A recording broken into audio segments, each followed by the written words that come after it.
विशेष गरी किसान साथीहरू अथवा सम्पूर्ण साथीहरूलाई म यो देखाउन गइरहेको छु। यो चाहिँ ठ्याक्कै हाम्रो आज चाहिँ 1 महिना पुगेको छ हैन, यो टमाटर रोपेको। अनि यो जुन नयाँ साथीहरूलाई म के भन्न चाहन्छु भने यो टमाटर त रोप्नु भयो तपाईहरुले हैन, अनि यो अब यो कसरी काटछाँट गर्ने होला, हाँगा कसरी निकाल्ने होला भन्ने चाहिँ हजुरहरूलाई अलिकति खुल्दुल छ भने हजुरहरूलाई मेरो शिवधनुको युट्युब च्यानलमा हेर्नु होला। शिवधनुको युट्युब च्यानलमा तपाईहरुलाई 0 देखि 100 सम्म टमाटरको विषयमा पनि आउँछ र अरूको विषयमा पनि आउँछ है। जस्तै हामीले जस्तै यो एउटा बोट भयो, अनि यो बोटमा तपाईको यो यस्तो भनिसकेपछि तपाईको यो ठ्याक्कै यो आकारको भइसकेपछि यो भी भनेर भन्ने गरिन्छ। भी भनिन्छ है यसलाई, वाई अथवा भी है, जे भन्दा नि हुन्छ, कहिले वाई भन्छ कहिले भी भन्छ है। अनि जस्तै यसको मुनि यो तपाईको यो हाँगा आउँछ है, चोर हाँगा है यसको।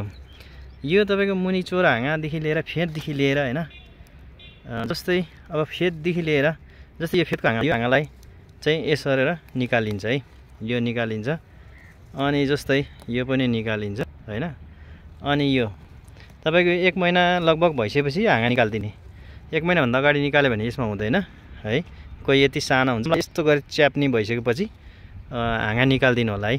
यो चाहिँ हाँगा निकाल्दिनु होला तपाईले। यो हाँगा ठ्याक्कै निकाल, यो भी देखिको यसलाई भी भनिन्छ, भी पनि भनिन्छ यसलाई। भी देखि मुनतिर चाहिँ सबै हाँगा निकाल्दिनु पर्ने हुन्छ यसो गरे है, यसरी छुटाइदिनु पर्ने हुन्छ तपाईले हाँगा।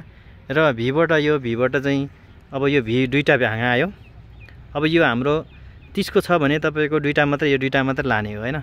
अब 50 को पाइप छ भने तपाईको यो भीबाट अर्को भी फेरि आउँछ यहाँ हैन, अर्को भी फेरि आउँछ। अनि यो अर्को भी आइसकेपछि हजुरले यहाँबाट पनि दुईटा लाने, यहाँबाट पनि दुईटा लाने। 50 को छ भने 4 वटा लाने भयो।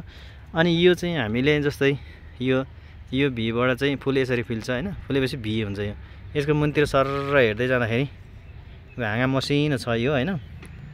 अब 1 महिनाको भयो, तर यहाँ ठुलो पनि छ हाँगा, मुनि चाहिँ ठुलो छ। यो हाँगा सबै निकाल्दिनु पर्छ है हामीले। यो हाँगालाई यो सबै निकालिदिसकेपछि हजुरहरूले टमाटर राम्रो आउँछ है। यहाँ निकाल्दिने, यहाँ निकाल्दिने, यहाँ निकाल्दिने, यहाँ निकाल्दिने, यहाँ निकाल्दिने है त। यो भीबाट मुनतिरको हाँगा सबै निकाल्दिने तपाईहरुको। अनि यसपछि के हुन्छ म हजुरहरूलाई फेरि देखाउँछु। यो टमाटरमा के हुन्छ भन्ने कुरा फेरि देखाउँछु ल। र अन्त्यमा हजुरहरूले शिवधनुको युट्युब च्यानललाई लाइक, शेयर, सब्स्क्राइब चाहिँ गर्न नभुल्नु होला है। नयाँ साथीहरूले सब्स्क्राइब गर्नु होला, पुरानो साथीहरूले लाइक, शेयर चाहिँ गरिदिनु होला है त। हस्, हजुरहरूलाई धेरै धेरै धन्यवाद।